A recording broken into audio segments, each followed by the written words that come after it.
pagi, saya dengan Hasan Abdul Qadir, tuan rumah BP3 TV. Hari ini kita kedatangan tamu yang luar biasa dari bidang ekonomi, UMKM dan tenaga kerja, Majelis Pimpinan Nasional Pemuda Pancasila, Bung Archan. Ya. Apa kabar? Alhamdulillah sehat. Bung Archan apa kabar, sehat Bung? Alhamdulillah, wajib harus sehat nih. Mahal banget sekarang sehat ya. Iya, gimana nih Bung? Ini kan sekarang pandemi COVID-19. Iya. Gimana Bung Archan menjalani kesehariannya Bung Archan? Tetap harus ikuti protokol kesehatan Iya. dan banyak-banyak doa. Oke, tadi kita udah swab antigen juga ya, jadi kita nggak pakai masker di sini. Iya Bung, ini kan sekarang Bung, kita lihat media-media mainstream, Iya. media-media nasional, Indonesia saat ini masuk ke jurang resesi. Bukan hanya Indonesia, tapi seluruh dunia, betul. karena pandemi COVID-19 ini. Bung Archan kan sebagai perwakilan dari bidang ekonomi di Majelis Pimpinan Nasional.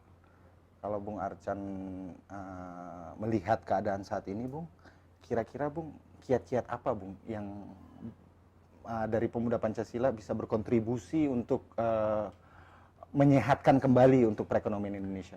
Oke, ini pertanyaan pembuka yang dahsyat ya. Ya memang resesi ini pukulan telak untuk semuanya. Ternyata ada black swan. Kita nggak nyangka ternyata ada angsa warnanya hitam gitu yang namanya pandemi ini kan. Tetapi kemudian kita bisa lihat struktur ekonomi beberapa negara, dan uniknya struktur ekonomi bangsa kita ini 57,8% ditopang oleh GDP kita, ditopang oleh UMKM. Itu menjadi backbone, itu menjadi urat nadi, bahkan menjadi nafas pergerakan ekonomi kita. Nah, uniknya pemuda Pancasila itu yang paling depan, ormas yang paling depan yang hidup bersama-sama dengan UMKM. Gitu. Bayangkan aja Mas Hasan, ada 97,7% tenaga kerja disuplai dari UMKM. Nah, memang dia yang paling awal tersapu tuh ketika ada gelombang resesi ini. Tapi dia juga yang paling cepat untuk bangkit.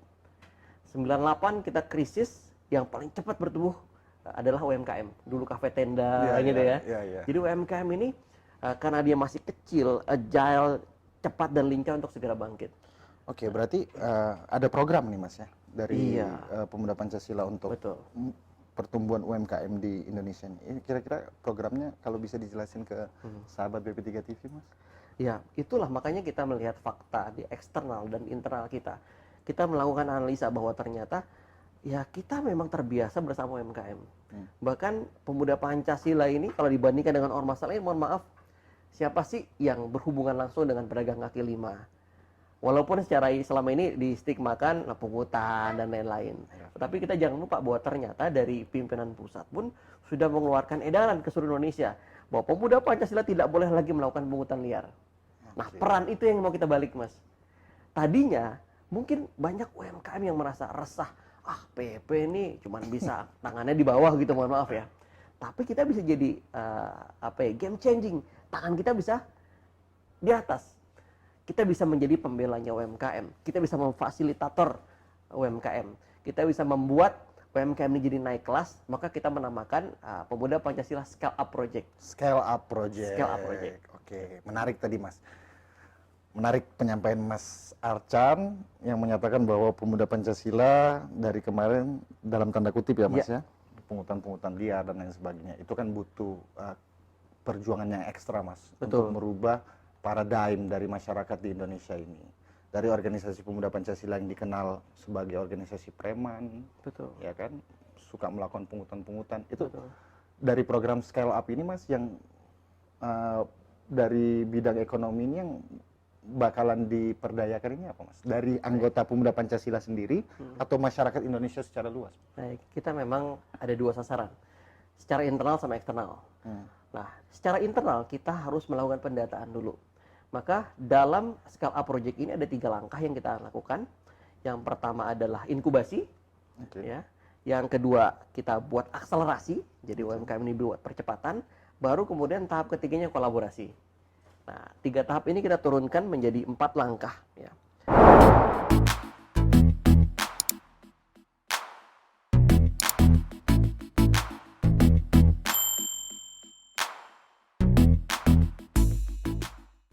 Yang pertama, kita mau dong PKL kita, UMKM kita go digital semua. Oke. Karena tanpa digital kita mental gitu ya Mas ya. Iya, iya. Tanpa digitalisasi kita tidak akan bisa beradaptasi. Makanya digitalisasi menjadi satu hal yang mutlak.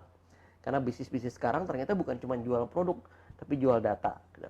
Nah, bayangkan kalau seluruh lapak-lapak yang dikelola oleh pengurus-pengurus pemuda Pancasila, di situ ada pedagang kaki limanya, dan semua go digital, semua menggunakan uang digital. Berapa banyak transaksi kita bisa tahu, Mas? Oke. Suplai bahan baku dari hulu ke hilir, kategorisasi orang yang beli produknya apa aja, wah kita kuasain data tuh luar biasa. Jadi digitalisasi ini itu yang paling penting. Yang kedua, kebanyakan UMKM ini sulit berkembang, bahkan dia terjebak dalam istilahnya dunia UMKM saja, jadi susah berkembang karena mereka masih belum melek secara finansial. Oke, tahan dulu Mas. Oke. Nah, bisa nggak diperjelas lebih detail melek finansial itu seperti apa sih? Banyak kendala yang dihadapi UMKM kita karena uang hari-hari itu dari uang bisnis. Oke. Prinsip kalimat-kalimat, oke saya pakai dulu deh. Nah, ini yang membuat akhirnya UMKM gagal untuk bertumbuh. Dia tetap kecil saja. Makanya kita punya tanggung jawab moral bagaimana agar UMKM jadi scale up, naik kelas. Mereka harus melek secara finansial. Pembukuan minimal. Karena kalau sudah ada pembukuannya, akuntansinya jelas, mereka bisa jadi yang disebut bankable. Oke. Pinjaman jadi gampang cair, akses permodalan pun mereka bisa dapatkan. Berarti nanti dari MPN Pemuda Pancasila bidang ekonomi akan memfasilitasi UMKM untuk pelatihan-pelatihan seperti yang Bung Arcan sampaikan tadi untuk pembukuan dan lain sebagainya. Betul. Berarti itu sudah masuk ke langkah ketiga. Ya, karena kita harus ada peningkatan skill.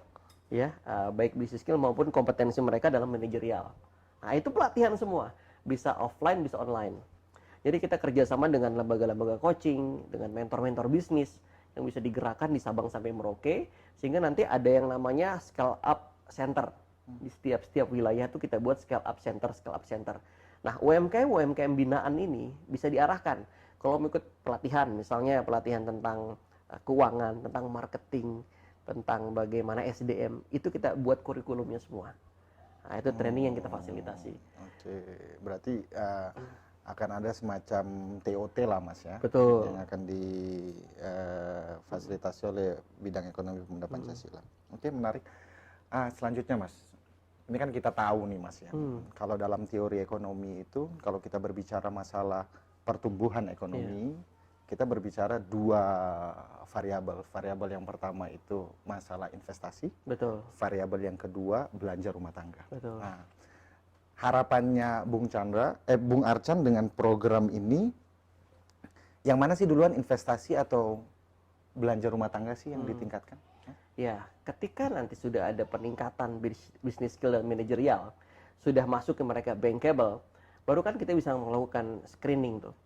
Nah, saat kita udah tahu bahwa ini bisnis-bisnis yang memang bisa memungkinkan untuk dikembangkan, baru kita buka akses pemasarannya. Nah, belanja rumah tangga itu menjadi satu hal yang utama. Gitu. Nah, bagaimana mungkin investasi bisa masuk, bagaimana mungkin ekonomi bisa berputar kalau misalnya datanya nggak ada, catatannya nggak valid, gitu ya. Belum lagi masalah keresahan, usaha baru kecil, kemudian harus terikat pada sewa, ya. Jadi banyak yang mereka nggak punya tempat sendiri, atau di pinggir jalan, tahu-tahu digerebek. Nah, keresahan-keresahan ini sebetulnya bisa kita buat mereka secure dulu, bikin aman dulu. Gitu. Makanya dua instrumen tadi sebetulnya bisa jalan secara paralel, Mas. Kalau 4 hal yang akan jadi target kita bisa tercapai. Jadi para sahabat BP3 TV, kita perlu ketahui Bung Arcan ini, beliau adalah motivator dari Pemuda Pancasila. Mas Arcan, ini dikumpulin dari informasi dari sahabat BP3 TV nih Mas. Kita dengar Mas Arcan selain sebagai pengusaha, Mas Arcan juga aktif ya di motivator. Oh iya. Dan juga nulis buku ya Mas? Betul, betul. Ya. Sudah ada 5 buku. 5 buku, apa aja tuh Mas? Buku yang terakhir itu, buku pertama judulnya Ngapain Nunggu Tua Kalau Mau Kaya. Karena waktu itu nulisnya masih muda. Nah, buku yang terakhir judulnya Awas Kaya Mendadak. Karena apa? Sekarang walaupun kita pandemi, tapi ternyata orang kaya baru atau crazy rich di Indonesia tuh meningkat paling tinggi di dunia.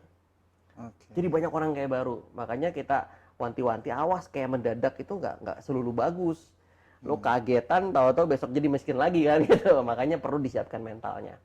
Oke, jadi sahabat BP3 TV kalau mau lihat atau mau pesen buku dari Bung Arcan bisa lihat di link ini ya.